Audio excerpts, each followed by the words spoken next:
What's up? Oh,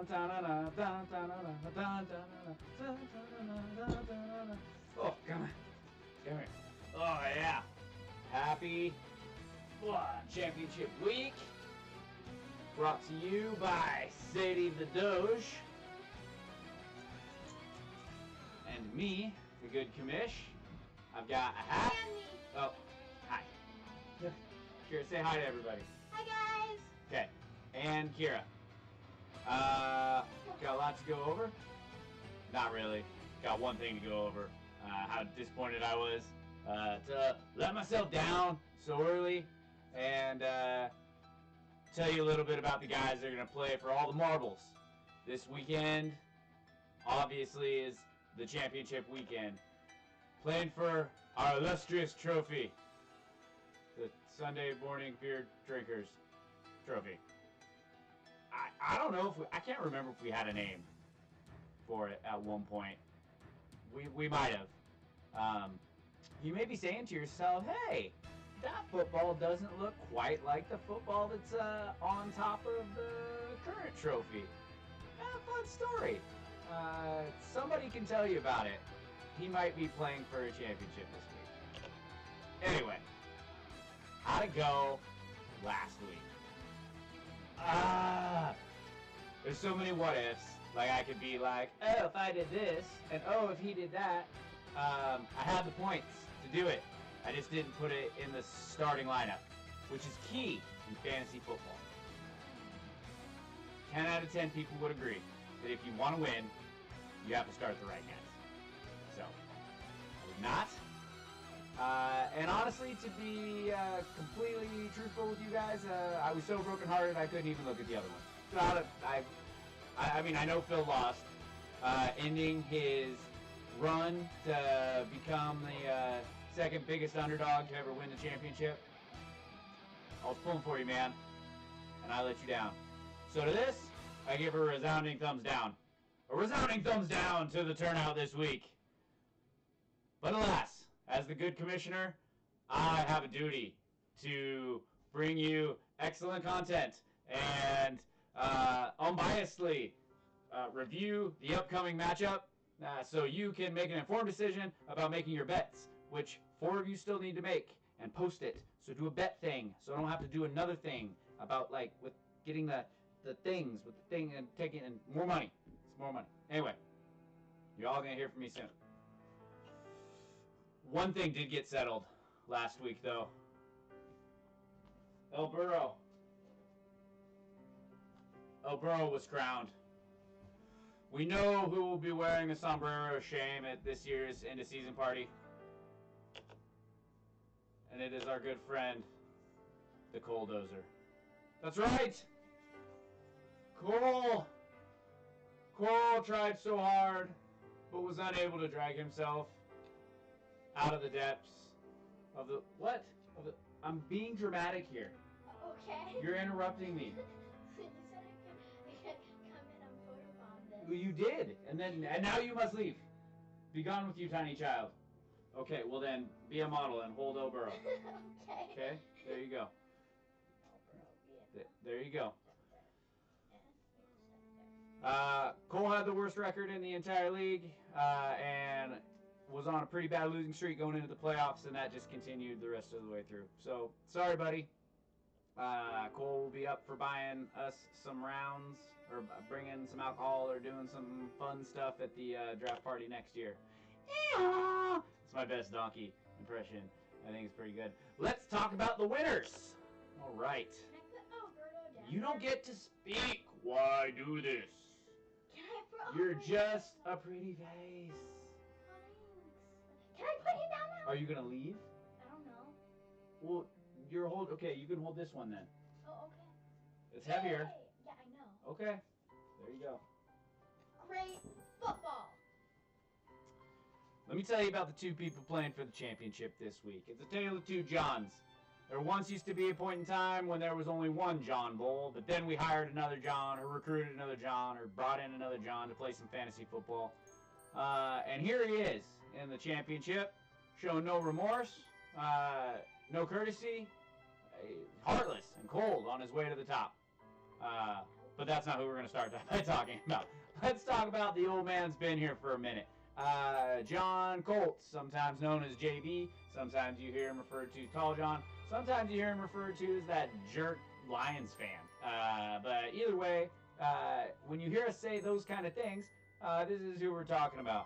John works in outside sales, making all that money. I honestly don't know what he sells anymore, or if he's actually still doing that. The last time I talked to him, he was working in sales, and you could probably see it. Don't talk. I'm on roll here. Okay. John Kolcz is the two-time champion of the Sunday Morning Beer Drinkers. He's got his names on the trophy from 2013 and 2014. I did a little research to confirm that. Thankfully, I have the trophy here because I am still the champ until I'm not anymore.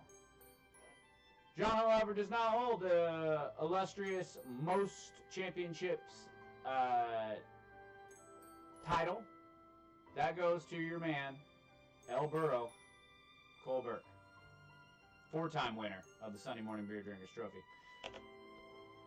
John loves himself some Soelling on a Wednesday night or a Monday night, sometimes Friday night, whenever he can get out. Okay, see ya. Bye. Whenever we can get out and roll a heavy ball towards some pins while drinking light beers, he'll do it. John's got himself a perfect game, 300 score. And none of these facts have been researched. I'm just saying things. On the other end of the duel is your boy, Johnny Soelling. Is what I like to call him. I believe his name is actually pronounced Soelling. Soelling. He's a smart man. He's an educated man. Holds a Bachelor of Science from Washington State University, where he proudly attended as a Coug. He hates the Huskies, and that has nothing to do with what we're talking about. John Soelling got hired as a firefighter. Go away! One take, man. One take. John got hired as a firefighter a year, 2 years ago. Somehow. I'm sure it was his impressive physical stature that got him through. Maybe his beautiful head of hair. I'm not really sure. But all I know is that the Central Pierce Fire and Rescue got a good man when they hired John Soelling. He's lovingly referred to as the new guy, both at work and here in the Fantasy Football League. While he got one of the lower draft picks, or the lowest draft pick, I don't know, again, no research. He managed to craft a team behind the likes of Phillip Rivers and Melvin Gordon that took him all the way to the finals this year. And there he stands. John also married into the Pirelli's Pizza family. That's where he was a bar manager for a long time. And now he's just part of the family. I don't know what that entails. I don't know if he does mob hits, or if he manages some places on the side.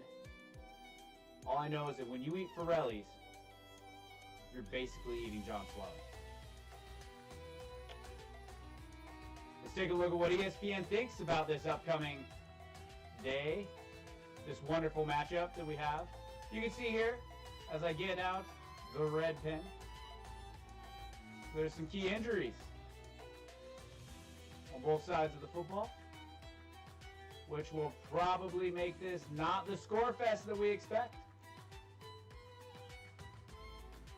ESPN, in all their wisdom, and all their righteousness, has fantasy probation, giving 14 points to the two-time former Sunday Morning Beer Drinkers champion. However, they say this is a push. So I don't know. I mean, that might, who knows? That probably doesn't mean actually anything. The point is that we will probably have a close game on our hands. As Phil and I battle in the trenches for third and fourth, trying to recoup our buy-in, and the rest of you are planning on getting high scores to perhaps win yourself a bruiser or bring in a little bit more of that cash money. by winning the high guy and scoring the most points this week. All the games can score money. Even if you're playing in the very last game, in the very bottom bracket of the toilet bowl, your points still count. And so there it is. Once we have a settled champion, we will talk amongst ourselves as a civilized group, and we will bring everybody together on a date in which joy and merriment will overflow, and our cup will runneth over with happiness. And I will give away my precious Sunday Morning Beer Drinkers Championship trophy. And we will crown a new champion and start a new era, along with debate some rules and change some things, get in an argument, have some beers, and eat some pretty good food. All on the league's dime. So let's get those dates figured out, guys. Let's go get them this week. Do your best, and good luck. Except for you, Phil. I'll catch you on the flip side.